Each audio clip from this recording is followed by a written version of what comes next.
Entonces, bueno, les agradecemos y sin más, le damos la bienvenida al doctor Judas Noé Moctezuma Medina, que trae para nosotros en esta tarde esta ponencia sobre los retos en la aplicación de la ciencia abierta y los entornos VUCA y BANI, una reflexión enfocada hacia las pymes en México desde una aproximación teórica. Bienvenido, doctor Judas Noé, y les cedo la palabra. Gracias, muy amables, un gusto estar aquí con todas y todos ustedes.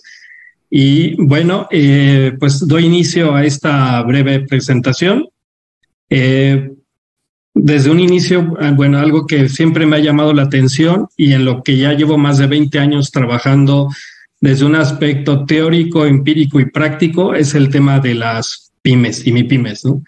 De hecho, incluso mi tesis doctoral lo hice sobre modelos de incubadoras de alta tecnología.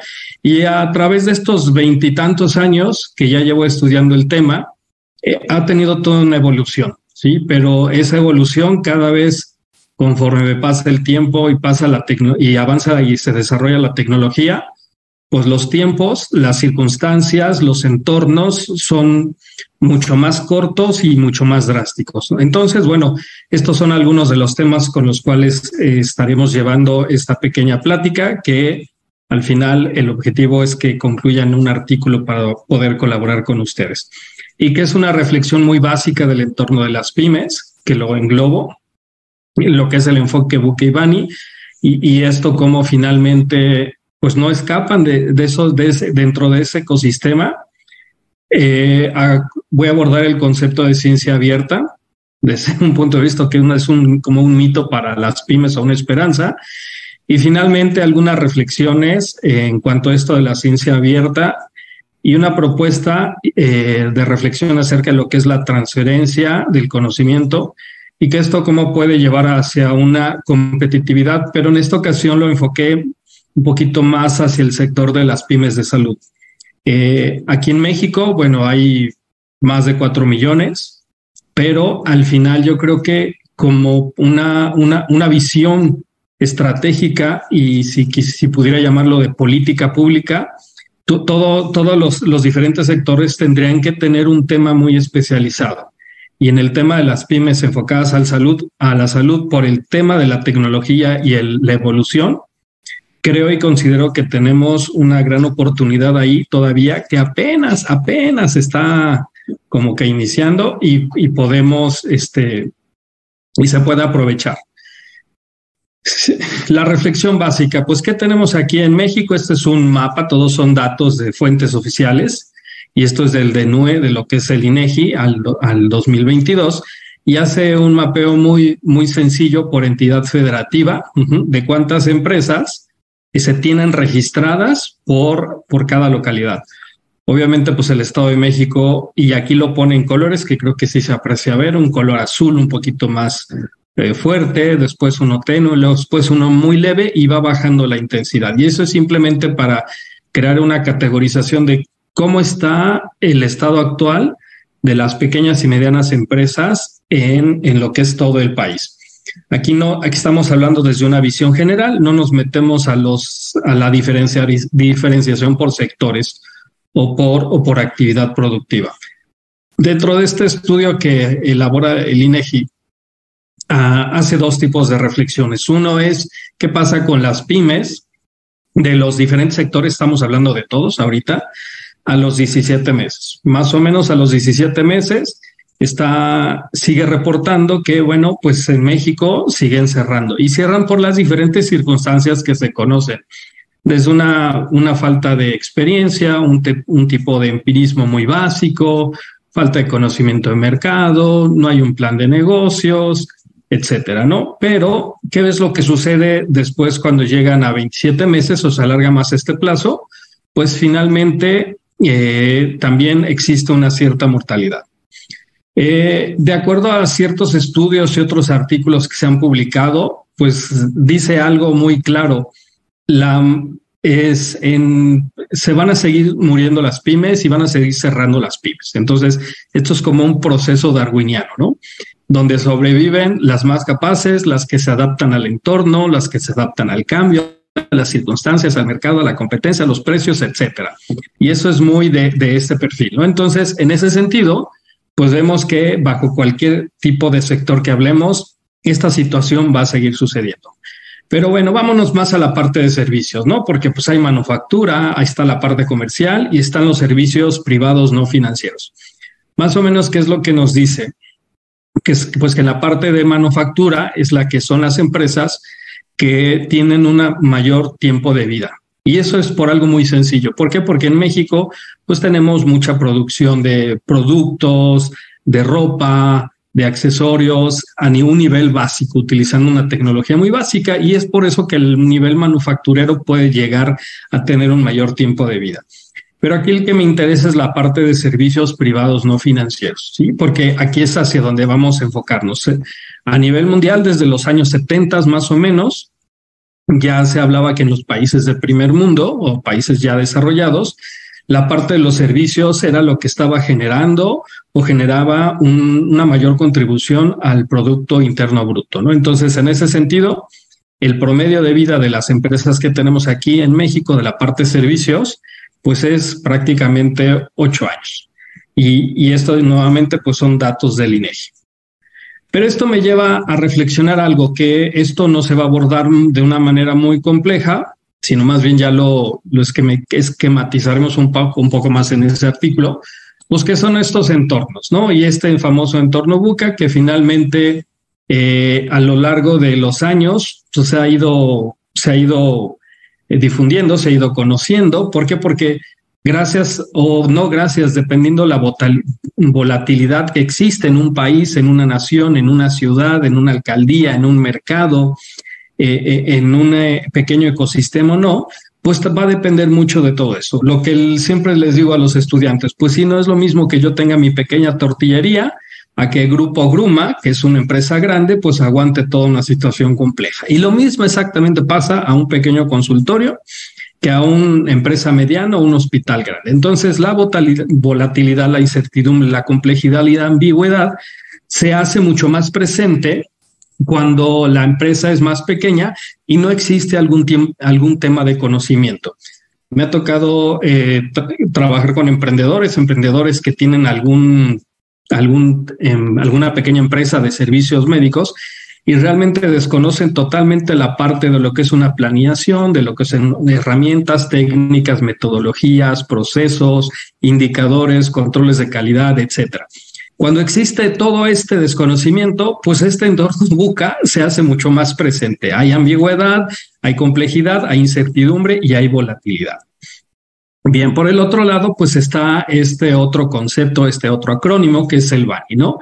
Y que es el que ahora también toma fuerza o toma un mayor impacto en el sentido de, pues que esto también hace mucho más frágil las situaciones que estamos viviendo en cualquier organización o sentido. Mencionábamos hace rato que en un lapso de 1 año y medio más o menos cerraron 1 millón de pymes en México y eso tiene un gran impacto. ¿Por qué? Porque son empleos, porque son pago de impuestos, porque son familias que dejan de tener un ingreso, porque son puestos de trabajo que se dejaron de tener. ¿Sí? Entonces, esto lo hace todavía mucho más complejo. Finalmente, como dicen ahí algunos gurús o consultores, no existen las bolitas mágicas o las esferas mágicas para poder decidir y definir todo lo que uno tendría que hacer. ¿Y qué es lo que nos ayuda a entender estos entornos frágiles como un sistema o para poder contener un poco esta ansiedad de la información, del exceso de información o de la falta de información para poder llegar a tomar decisiones? Entonces, esto nos lleva a repensar de una forma de 2 cosas. 1, la cultura en el sentido de cuál es la visión que yo debo de tener, ¿sí? Cuando yo tengo alguna organización, grande, pequeño, mediana. Entonces, los entornos complejos, estos aspectos no lineales e incomprensibles a veces que tenemos, no van a desaparecer. Y entonces, bueno, pues esto nos lleva a replantearnos que debemos de tener claridad que en cuanto mayor información tengamos, y no solamente la información, en cuanto mejor podamos diagnosticar toda esta información, podemos definir ciertos caminos o ciertas directrices o estrategias por los cuales nosotros debemos de llevarnos, ¿sí? Y para esto, bueno, pues tenemos que nos podemos apoyar de diferentes fuentes, de diferentes bases de datos, etcétera, etcétera. Pero bueno, primero pues tenemos que conocer exactamente o de la mejor manera el ecosistema o el entorno en el cual nosotros nos desarrollamos. Y uno de ellos es, bueno, sigamos esto con la información de lo que son fuentes de datos oficiales del gobierno de Data México. Y nos hablaba de esto de acuerdo al cuarto trimestre del 22, ocupaciones con mayor número de trabajadores. Pues nos hablaba de cierto porcentaje de médicos especialistas, de psicólogos, médicos familiares y generales, de auxiliares dentales, de enfermerías, paramédicos, técnicos de laboratorios, técnicos de aparatos y de diagnóstico. Y esto de acuerdo también a otros datos también internos de México, pues tenemos un déficit, ¿no? Y que sabemos que la mayor concentración se da en las tres principales entidades que manejan el mayor movimiento económico, que es México, Guadalajara y Monterrey. Pero pues eso también lleva a otra situación compleja, que hay otras ciudades que también tienen grandes necesidades, ¿sí? Que también no les da el acceso o no permite tener el acceso a ciertos temas de salud y de asistencia. Si me voy a datos del INEGI, que también son datos publicables abiertos, habla de las 10 principales causas de muerte, ¿no? Entonces, por un lado, tenemos un tema de carencia, de limitación en cuanto a la capacidad instalada, por llamarlo así, de la mano de obra calificada. Digo que no es mano de obra, pero esa mente calificada que atienda esos temas. Por el otro lado, existen pues la carencia de recursos, ¿no? Y por el otro lado, una carencia o una falta de políticas públicas, y no estoy hablando precisamente de ningún gobierno, sino unas políticas públicas que hagan y que desarrollen un sistema de salud que sea mucho más inclusivo. Bien, como esto actualmente se ve difícil porque no hay una estrategia, por lo menos, y si la hay, está guardada, que se desarrolle, pues ¿qué tenemos que hacer? Pues yo creo que tenemos que buscar alternativas diferentes. Dentro de este Data México también mencionaban las unidades económicas, ¿sí? Lo que son las pequeñas, las medianas y las grandes, en cuanto a lo que es consultorios médicos, así lo cataloga, pero que finalmente sabemos que en México esto es un tema que cada vez se ha vuelto mucho más complejo y más caro, ¿no? Entonces, eso limita también el acceso.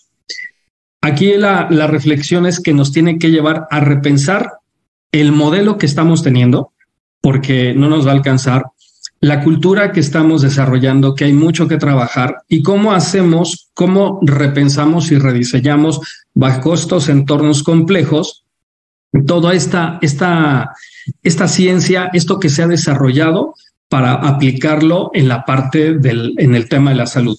Yo puse esta lámina que, como pueden ver, es del 13 de marzo del 2007 y que es de la jornada publicada por la UNAM, y decía: México suma 100 años de atraso tecnológico. Y eso sigue siendo todavía vigente. Trabajo con gente de ingeniería, conozco gente de la UNAM de medicina, y esto sigue exactamente igual. Otro gran problema que tenemos es de que lo que generamos como patentes, como licencias, como invenciones, no lo hemos logrado traducir en un beneficio social.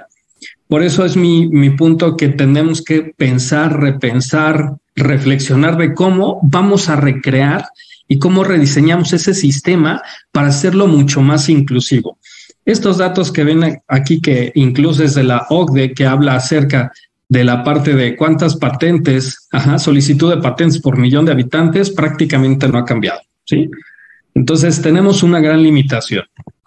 Por el otro lado, pues la ciencia abierta, ¿qué nos dice? Pues que es un movimiento que afortunadamente, como le digo a mis alumnos, ustedes pueden entrar a su computadora y tienen todo a la mano. A mí me tocó ir a la biblioteca y pasar horas ahí buscando información, y era extremadamente complicado a veces, ¿no? Pero al día de hoy no. Entonces, esa es la gran ventaja que tenemos. Sí hay muchos problemas, sí es cierto, son complejos, sí es cierto, pero hay muchísima información. Entonces, ¿qué nos tiene que llevar esto? Pues a repensar las ideas en todos los sentidos. Ciencia abierta, aquí está un ejemplo de nuestra querida universidad, de la que soy orgullosamente egresado, y que nos habla de cómo se impulsa la ciencia abierta y hay información de todo tipo, de tecnología, de materia, de matemáticas, de salud, de ambientes. Entonces, el problema ya no está en la ciencia, ya no está en el conocimiento, ya no está ahí. Ahora tenemos que pensar en ese modelo. Esto lo saqué de Statista y bueno, menciona aquí lo que en algunas startups, que esa es una opción, que no es la única forma de solucionarlo, pero que se ha aportado. Y aquí menciona cuánto se ha invertido en millones de dólares o se invierte en algunos tipos de proyectos. Y menciona uno muy básico que es Sofía. Y Sofía, bueno, pues es una aplicación en la cual te lleva a tener cierto tipo de acceso a temas de salud para un cierto nivel.